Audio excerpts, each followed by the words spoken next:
When Niki Lauda walked away from the championship in the pouring rain at Fuji, most of the world called it the one unforgivable moment of his career. James Hunt called it the smartest decision he had ever seen a driver make. Nobody wanted to hear it. Hunt understood exactly what Lauda had done. It took the rest of Formula One decades to catch up. This isn't a story about a rivalry, it's a story about the one man who saw past the headline and understood what was actually happening. To understand what Hunt saw, you have to go back to the summer of 1976. Lauda's Ferrari catches fire on the Nürburgring at over 200 kilometers an hour. He's trapped inside the burning cockpit for what feels like forever. His lungs are scorched. His face is destroyed. A priest gives him the last rites that same night, because nobody in that hospital room expects him to see morning. 6 weeks later, he's back in the car at Monza. Blood is still weeping from underneath his balaclava. He finishes fourth.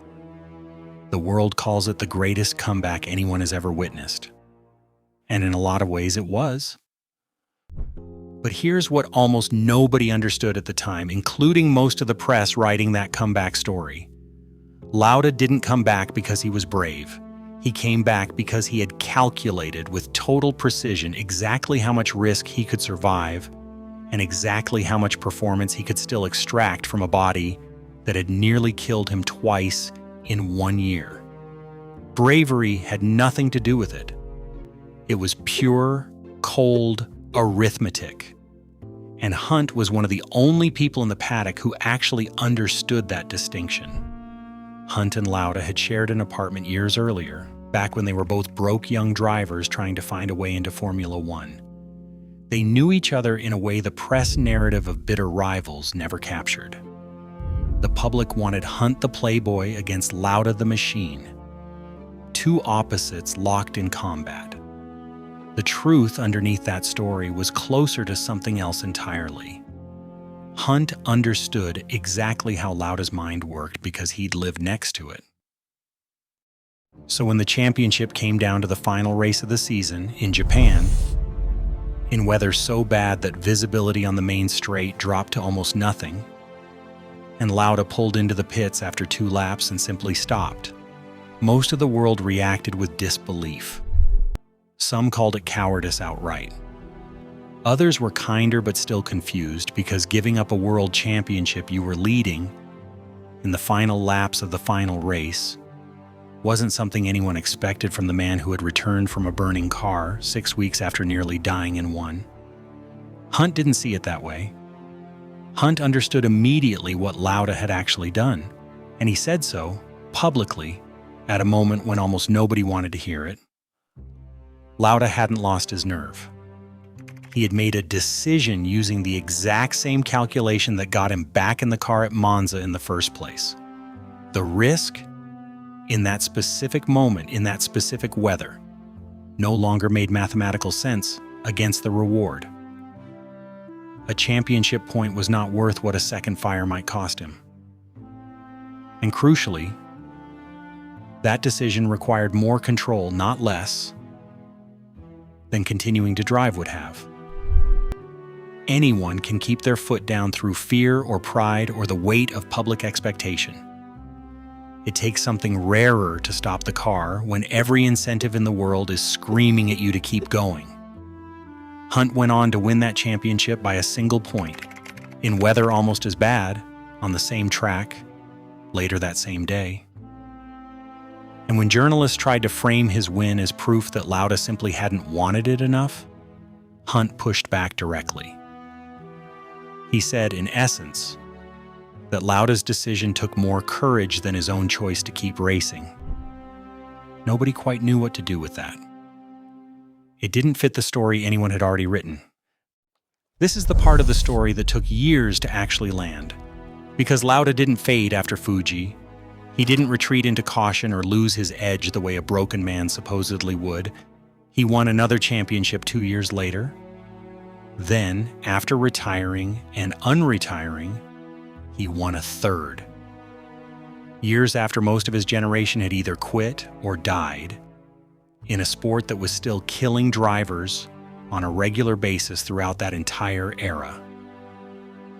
The same calculation that let him walk away from one race let him survive 15 more years at the absolute top of the most dangerous sport in the world. Compare that to what happened to so many of Lauda's contemporaries. Drivers who were celebrated at the time for a kind of fearlessness that made great headlines and terrible life expectancy. Formula One in the 1970s and 80s was a sport that buried its heroes with grim regularity. The drivers remembered as the boldest were disproportionately the ones who didn't get old careers. Lauda got a long one, largely because of the exact quality that got him branded a coward in Japan. Hunt saw all of this before anyone else did, because he wasn't reacting to the headline. He was reacting to the man he actually knew. And here's what makes this worth remembering. Decades later, long after both men are gone, Hunt himself never had that same internal calculator. He raced on instinct, on nerve, on a kind of chaotic brilliance that thrilled crowds and terrified his own team. He burned bright and famously did not manage the parts of his life outside the car with anything close to Lauda's precision. He retired from Formula One relatively early, and the years after racing were not always kind to him, which makes his defense of Lauda even more remarkable. Hunt wasn't projecting his own values onto his rival. He was recognizing clearly and specifically a quality he didn't personally possess, in a man the rest of the world had misjudged. That's a rarer thing than it sounds. Most people, when they don't understand someone else's decision, assume it must be a lesser version of their own instincts. Hunt did the opposite. He recognized something in Lauda that was genuinely foreign to how he himself operated, and he defended it anyway, immediately, without waiting to see how history would eventually judge it. History did eventually judge it. It just took its time getting there. Every retrospective on that 1976 season now treats Fuji not as the moment Lauda lost his nerve, but as the moment that revealed exactly why he became one of the most durable champions the sport has ever produced. The calculation that looked like weakness in the rain at Fuji is now taught, in essence, as the model for how to survive a career in a sport built to shorten them.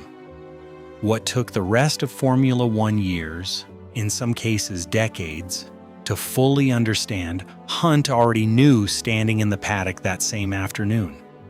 That's the part of this story that outlasts the rivalry, the film adaptations, and the retellings. Two men publicly framed as opposites, and only one of them was actually equipped to see the other clearly. Not because they agreed on how to drive a race car, they didn't, not even slightly. But because genuine understanding of another person rarely requires agreement. It requires paying closer attention than everyone else in the room. James Hunt was right about Niki Lauda. He was right in the moment. Nearly everyone else got it wrong. And he said so out loud when saying so, cost him nothing to gain and nothing to lose, except being on the unpopular side of a story the world had already decided how to tell. Nobody was listening yet. They were still writing the version where one man was brave and the other wasn't. It took the rest of Lauda's career and the loss of far too many of his contemporaries for that story to finally catch up to what Hunt understood before the rain had even stopped falling.